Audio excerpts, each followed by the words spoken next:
Assalomu alaykum binoyi aziz va arjuman. Nashri navbati barnomayi tilowati axborot mana televizioni Tojikiston mavzular xonligiga.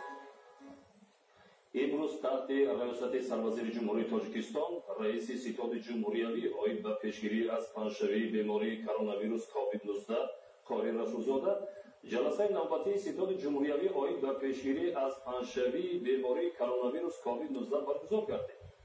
در جلسه تاکید گردید که طبق معلومات وزارت تندرستی و حفظ اجتماعی اهالی جمهوری تاجیکستان 29 اپریل سال 2020 15 حادثه تصدیق شده بیماری سیرایتی کرونا ویروس کووید 19 از جمله در ولایت سوخ 10 حادثه و در شهر دوشنبه 5 حادثه از نمونه‌های بیولوژی حادثه‌های گمانبر به کار گرفته شده است. با نظرداشت این وضع ستاد جمهوریوی oid ба توزیع نمودن تدبیرهای ضد اپیدمیکی برای پیشگیری انتشار و پنشوی سیرایتی نوع کرونا ویروس کووید 19 در جمهوری تاجیکستان تصدیق موجودیت بیماری سیرایتی را رسما اعلام نمود.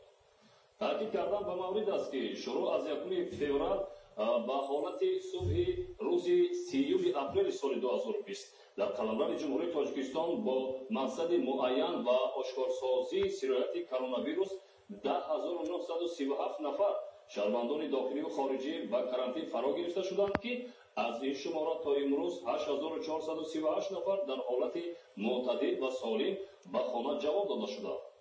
همزمان عین حال در مؤسسه‌های طبابتی و پروفیلاکتیکی جمهوری زیاده از 2000 نفر تحت معاینه و نظارت طبیبان قرار دارند.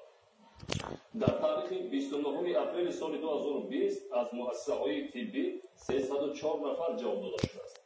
با قرار ستاد جمهوریوی پیشگیری از پنشوی و انتقال سیرایتی کرونا ویروس کووید 19 برای دانشجویان کورس‌های 1 2 و 3 مؤسسه‌های تحصیلات عالی کسبی جمهوری تاجیکستان بنابر از خود شدن برنامه‌های تعلیمی از 4 می سال 2020 تعطیل تابستانه اعلام کرده شد.